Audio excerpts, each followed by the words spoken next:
À 16 ans, je consacrais beaucoup d'énergie à affecter l'ennui. Les yeux levés au ciel, les réponses sèches et brèves à l'acquisition parentale, le vide rodé de l'expression, en réaction à je ne sais trop quelle saga de la vraie vie dont mes parents étaient imprégnés.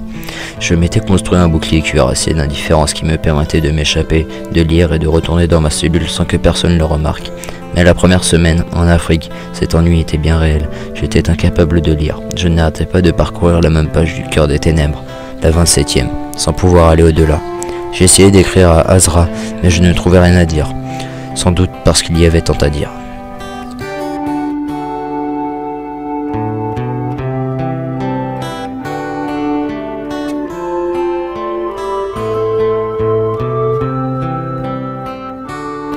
Nathalie tenait le rôle de la croupière.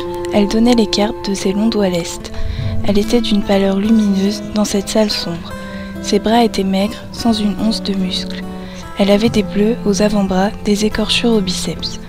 Son épaule présentait une marque de vaccin comme une petite pièce de monnaie imprimée sur la peau.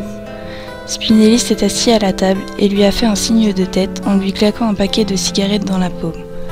J'ai vu ses joues se rehausser, des points d'interrogation se sont dessinés autour de son sourire. Ayant donné les cartes, elle a levé la main, délicatement, comme si elle soulevait un voile, et s'est gratté le front avec le petit doigt. Ses cheveux, lissés, tirés par une queue de cheval, chatoyaient aux tempes. Elle a cligné des yeux, lentement, calmement. On aurait dit que séparer ses longs cils lui imposait un effort. Envoûtée, je me tenais dans la pénombre et je fumais, le cœur battant mais calme. Nathalie n'était pas de ce monde, un ange déplacé.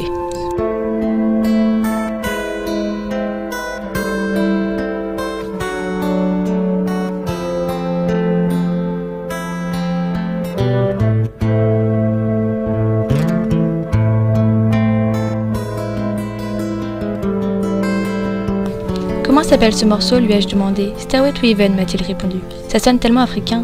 Ce n'est pas africain, c'est bonne mon âme, il n'y a pas plus blanc. Nathalie m'a retiré le joint. Ses doigts étaient raides et froids, son contact d'une douceur surnaturelle. Je me suis renversée en arrière et j'ai regardé fixement le ventilateur qui tournait frénétiquement, comme si un hélicoptère était enfoui dans le plafond, la tête en bas. Spinelli s'est arrêté de cogner sur sa batterie pour tirer une bouchée sifflante. Tu vois, Escapette, a-t-il repris en recrachant la fumée.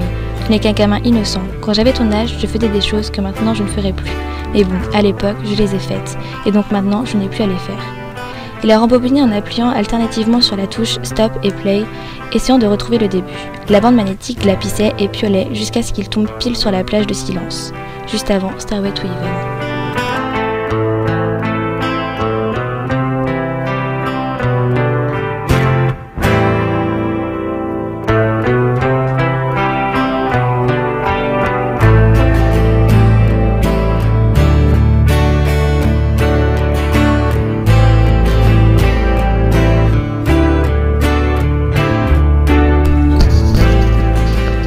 Au restaurant, il y aurait ma famille, ma sœur picorant des haricots verts dans l'assiette de père.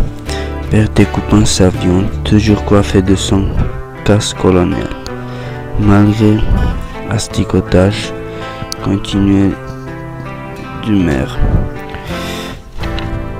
Merci parents la purée de pommes de terre, les carottes dans l'assiette de Sorette, parce que Sorette ne voulait jamais que les deux se touchent. Je prendrai place à table, et père me demanderait où j'étais. Nulle part, lui répondrai-je. Et il ne me demanderait plus rien d'autre. Tu ferais bien de manger quelque chose. Tu as l'air si pâle. Me suggérait mère. Ma sœur nous expliquerait combien elle était impatiente de partir pour notre safari, de voir l'éléphant, l'antilope et les singes.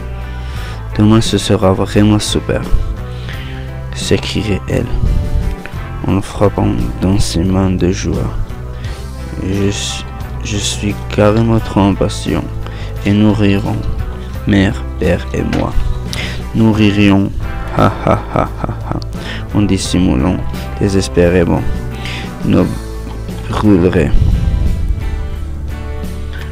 Celle que provoque la friction de la corde.